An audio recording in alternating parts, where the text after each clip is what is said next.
One the Nishis call Nishir Daak. In the villages of Bengal, every child learns the most important rule of the night. No matter who you think you hear, you must never, ever answer a voice that calls your name 3 times in the dark. To do so is to surrender your soul to the Nishi, the spirit of the night from whose grasp no one has ever returned. The Nishi is not the ghost of a particular person but a malevolent entity that hunts in the deepest hours of the night, usually between midnight and 3 a.m. Its greatest weapon is its voice. It can perfectly mimic the sound of a loved one, your mother, your wife, your dearest friend, to lure you out of the safety of your home. The story is often told of a man named Farouk, who was sleeping soundly when he heard his brother, who lived in a nearby village, calling his name urgently from the courtyard. "Farouk, wake up, it's me!" The voice was filled with panic. Farouk, startled, sat up and was about to answer, when his elderly grandmother in the next room coughed loudly. A second time the voice called, "Farouk, please, I need help!" It sounded closer now, right outside his window. He rose to his feet, his heart pounding. Just as he was about to call back, his grandmother's frail voice whispered from the darkness, "Don't." A third and final time the voice called his name, no longer pleading but with a chilling, distorted command. Farouk froze.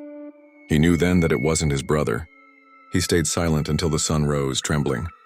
The next morning they found a trail of footprints leading from his window towards the treacherous marshes by the river, a place from which a person led astray in the dark would never escape.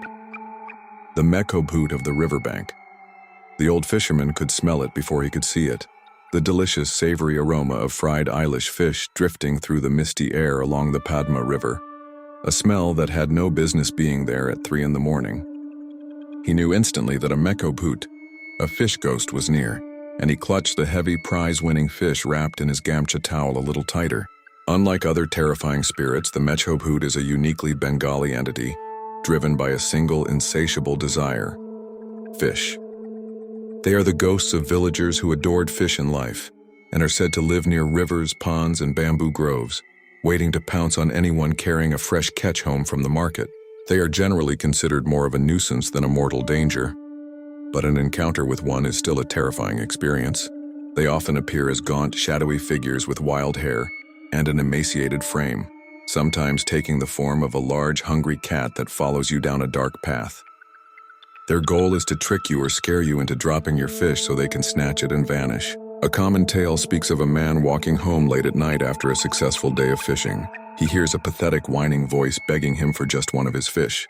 When he refuses and quickens his pace, the whining turns into an unearthly shriek, and the bamboo trees around him begin to shake violently as if in a storm. Terrified, he drops his basket and runs for his life, only to hear a cackle of delight fade into the darkness behind him as the ghost claims its prize. The Shakchunni in the Sheora tree, Bengal's haunted bride ghost. In a quiet Bengal village, every new bride received the same chilling warning from her mother-in-law. After dusk, never walk alone near the Sheora tree at the edge of the mustard fields. A Shakchunni lives there and she craves what you have. A Shakchunni is one of Bengal's most feared spirits, the restless ghost of a married Hindu woman who died an unnatural death. Unlike other spirits, she is forever marked by the symbols of her broken marriage: the white conch shell and iron bangles, the red-bordered sari, and a faint veil across her face. She is consumed by envy of living brides, desperate to steal the life, love, and family that was snatched away from her. Villagers believe that certain trees attract such spirits, especially the Sheora tree, whose milky sap was said to nourish their cursed existence. Many swore they had heard whispers near its branches or seen a veil fluttering in the wind when no one was there.